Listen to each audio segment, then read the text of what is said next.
About a month ago, Samsung launched its latest flagship foldable phone, the Samsung Z Fold 4. When first announced, the new phone looks so similar with such minor updates that I wondered if it was even worthwhile to get the new phone over a Fold 3.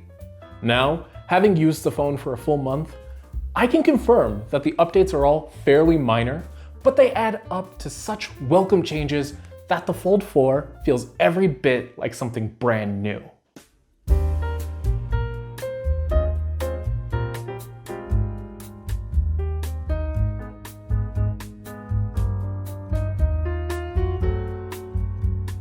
Here's both phones side by side.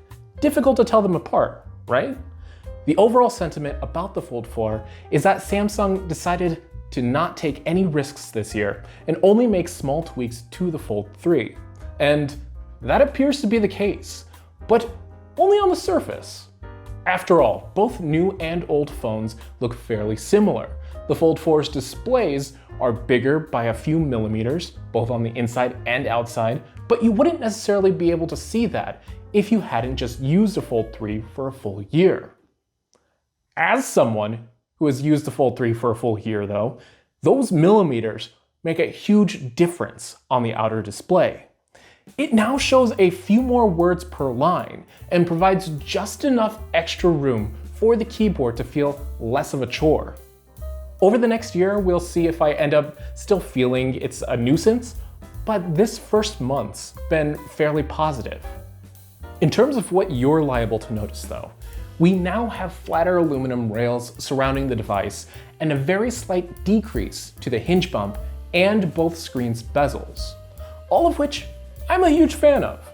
With the Fold 4's heft, flat edges, and cool metal feel, it almost gives me flashbacks to the ZTE Axon M, in the best way possible. The design's not perfect, but few phones have felt as satisfying and secure to grip in my hand while out and about.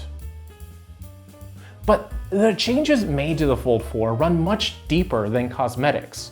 Inside, we might have the same 12 gigabytes of RAM, 4400 milliamp hour battery, and non-expandable storage options, but we also have the more efficient and slightly more powerful Snapdragon 8 Plus Gen 1.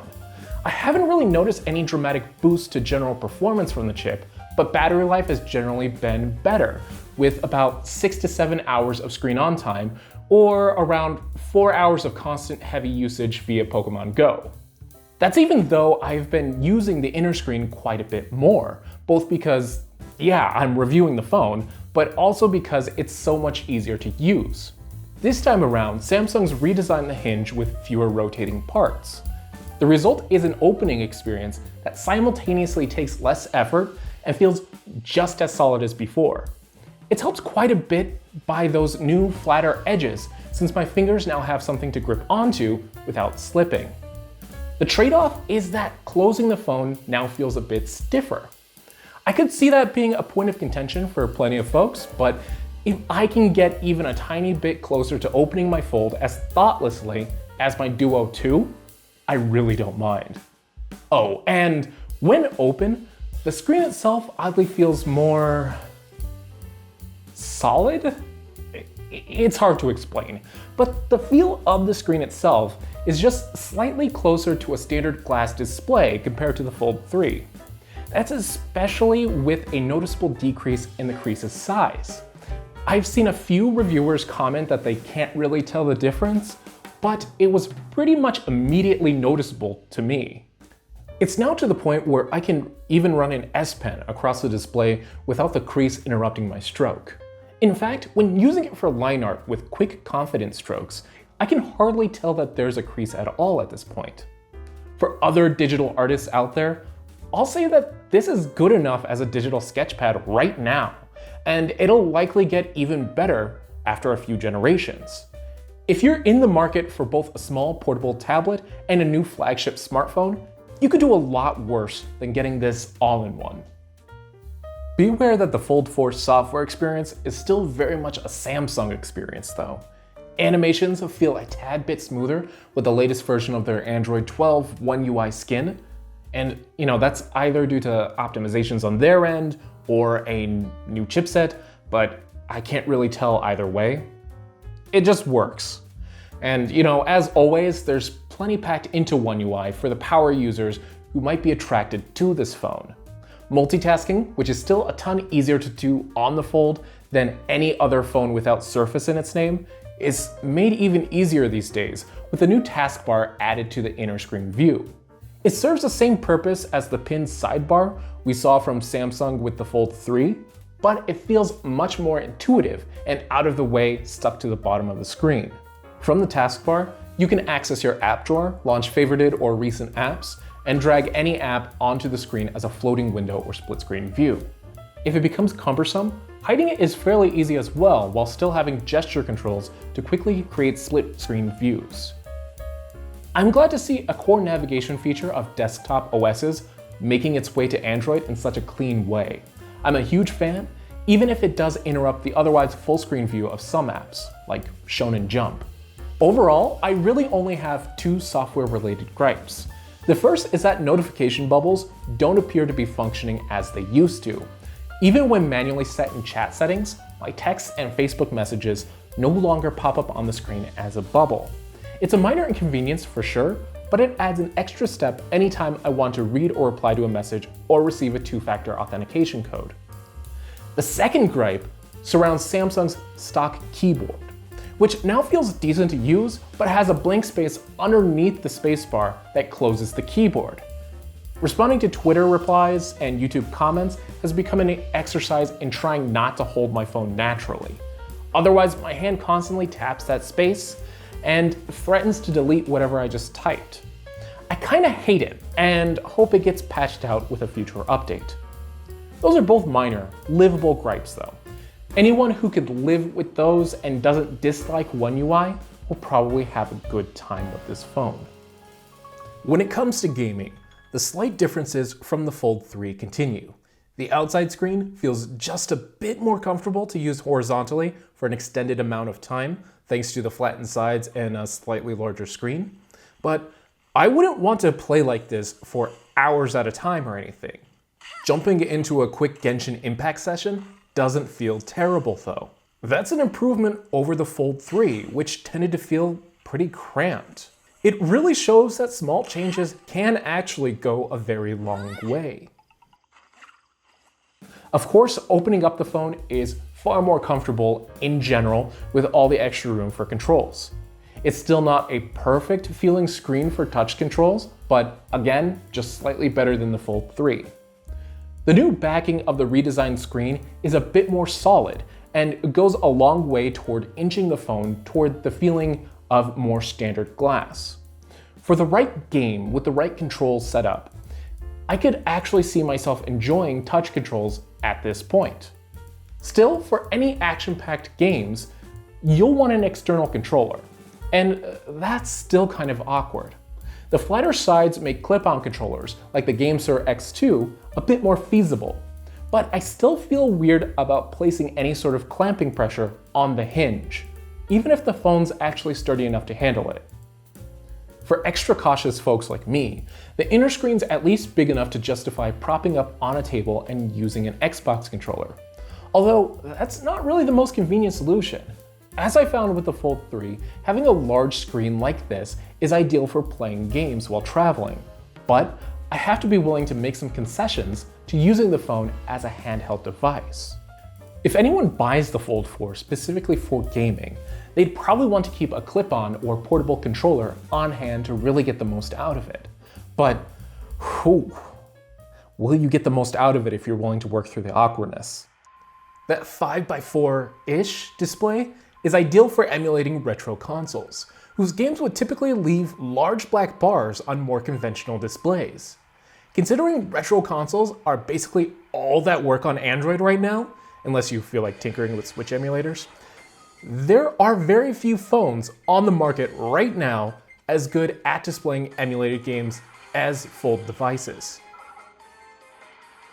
You can expect those games to run fairly well as well. GameCube and Wii emulation still run great via Dolphin, even at 5x native resolution. Mario Kart Double Dash feels very responsive while maintaining a solid 60 frames per second. Meanwhile, Sonic Colors stayed fairly stable at 30 frames per second while still running at full speed.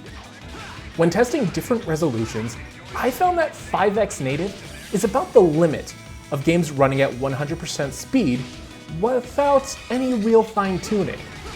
Going higher resulted in quite a bit of lag and very sluggish gameplay. Likewise, Ratchet & Clank played with no hiccups through Aether SX2, even at 5x native and 60 frames per second. Controls felt very responsive, with no troubles during my couple of hours playing the intro. It's kinda expected given the previous Fold's abilities, but it's great to know that this fantastic screen isn't wasted by bad performance. If you were so dedicated, you could also play many 3DS games without too much hassle via Citra. However, along with the solid DS emulation via Drastic, that's more of a fun party trick than a recommendation. The performance is good enough, and playing slower games with touch controls makes it into a pretty neat 2DS lookalike. Through a couple hours of playing Pokemon X, it actually felt pretty comfortable. Anything with faster gameplay, like Super Mario 3D Land, will probably need an external controller though, which means a ton of space on the screen will be dedicated to unused real estate, which isn't ideal. Honestly, if you're looking for a phone to play dual screen games, you'd be better off getting a dual screen phone, like the Surface Duo. Similarly, many typical Android games may be better on other, more conventional devices.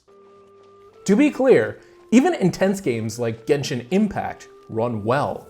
Fiddling with settings, I was maxing out at 30 FPS with a medium setting mix before the game started to yell at me.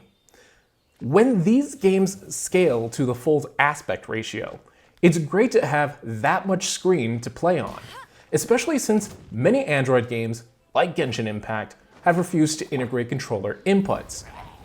That additional real estate works really great.